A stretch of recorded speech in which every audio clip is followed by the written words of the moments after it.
Hello student, कैसे हो। आज हम नेक्स्ट एक्सरसाइज करेंगे। हम चैप्टर 3 डायमेंशन ज्योमेट्री कर रहे थे, तो उसमें फर्स्ट एक्सरसाइज में अगर किसी भी बच्चे को डाउट है तो कमेंट सेक्शन में ज़रूर बताएं। तो हम सेकंड एक्सरसाइज करने से पहले कुछ प्रॉपर्टीज़ हैं वो देख लेते हैं। क्या है? Equation of a straight line passing through a given point. यानी कि आपके पास क्या करना है, इक्वेशन बनानी है आपको एक स्ट्रेट लाइन की। ये आपके पास मान लो एक स्ट्रेट लाइन है, यहाँ पे भी है हमारे पास, ठीक है। ये जो स्ट्रेट लाइन है डायग्राम बना रखा है, ये इसको समझने की बजाय हम यहाँ से हिंट लेते हैं। ये हमारे पास एक लाइन है, इसकी इक्वेशन बनानी है। तो मैंने कहा ये आर इक्वेशन है, ठीक है, वेक्टर फॉर्म है, ये आर वेक्टर फॉर्म है।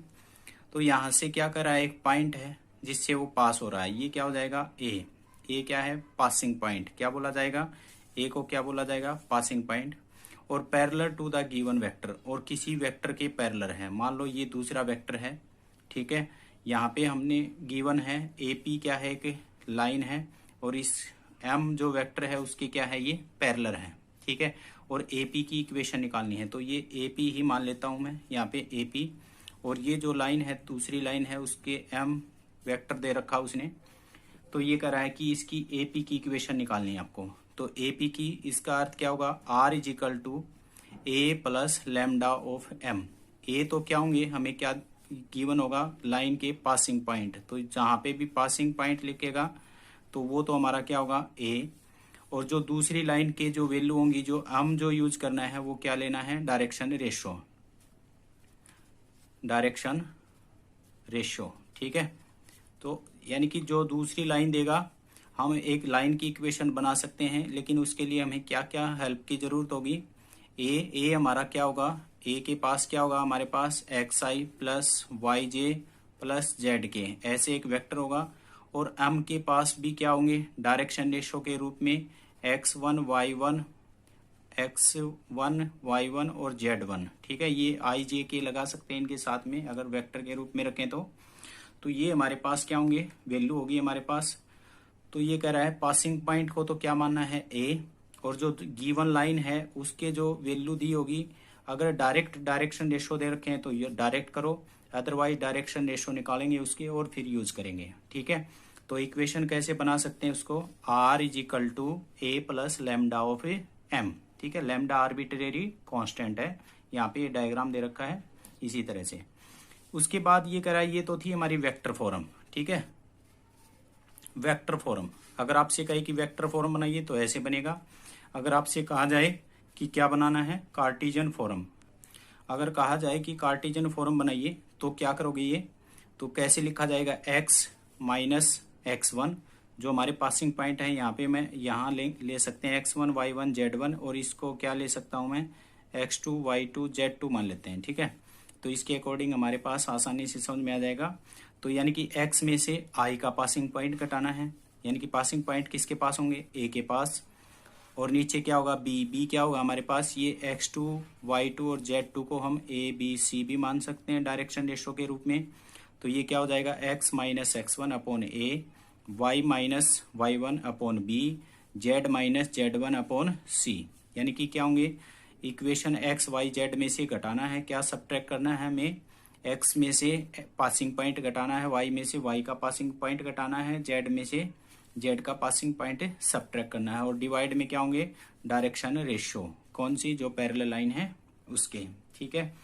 ये तो हो गया हमारे कब, जब क्या दे रखा हो, 1 पासिंग पॉइंट, ठीक है, 1 पासिंग पॉइंट दिया हो, और क्या दे रखा हो, सेकंड जो है वो दूसरी जो लाइन है हमारे पास उसके डायरेक्शन रेशो दे रखे हो या पासिंग पॉइंट दे रखे हो, कैसे भी हो, लेकिन जिस लाइन के हमें निकालने हैं उस लाइन का एक ही पासिंग पॉइंट दे रखा हो, ठीक है।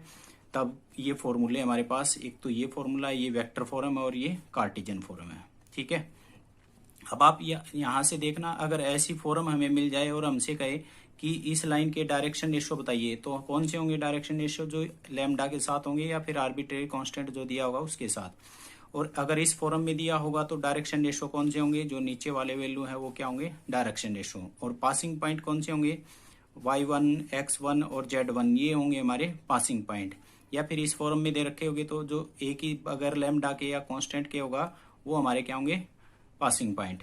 ठीक है, अब हम करते हैं दूसरी बात, क्या, equation state line passing through the two given point. अब खुद ही लाइन के दो पासिंग पॉइंट होंगे हमारे पास। ठीक है, यहां से हमारे पास क्या होगा, ए की वैल्यू भी क्या होगी, एक्स आई प्लस वाई जे प्लस जेड के, और ये क्या होगा, x1 मान लेते हैं, x1 y1 और z1, और ये x2i प्लस y2 जे प्लस z2 के, ये मान लिया हमने। ठीक है, अब हमें उसी लाइन की अब वेक्टर फॉर्म बनानी है। ये कौन सी है, वेक्टर फॉर्म।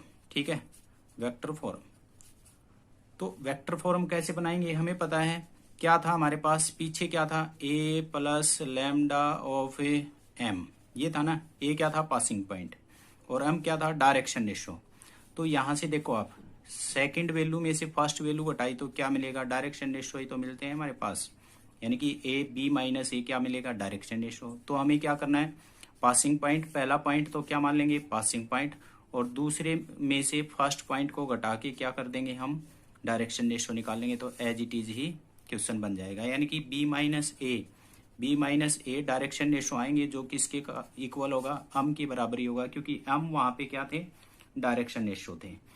अब यहाँ पे कार्टेशियन फॉर्म बनाने के लिए हमें पता है वही बात, ऊपर तो वही रहेगी, x minus x1, y minus y1, z minus z1, लेकिन यहाँ क्या था, a था, b था और c था। तो ये तो डायरेक्ट डायरेक्शन रेशो थे हमारे पास, तो यहाँ पे डायरेक्शन रेशो क्या हो गए, सब्ट्रैक्ट होके बन गए, यानी कि x2 माइनस x1 बनेगा तो वो क्या बनेगा, डायरेक्शन रेशो, फिर y2 माइनस y1 बनेगा तो वो direction ratio, z2 minus z1 बनेगा तो वो भी क्या है कि डायरेक्शन रेशो है। अब हम क्वेश्चन करते हैं, क्या कहा है, a line passing through the point, एक लाइन है जो passing through the point whose position vector this, यानी कि एक लाइन है उसका पासिंग पॉइंट ये है, तो पासिंग पॉइंट को हम क्या मानते हैं, ए क्या हो जाएगा हमारे पास, 2i negative j plus 4k। ठीक है, and the direction of this, और इसकी डायरेक्शन में है। ठीक है, तो ये क्या हो जाएंगे हमारे डायरेक्शन रेशो, यानी कि m मान सकते हैं इसको, क्या मान सकते हैं, m, ये क्या हो जाएगा, i plus J minus 2k।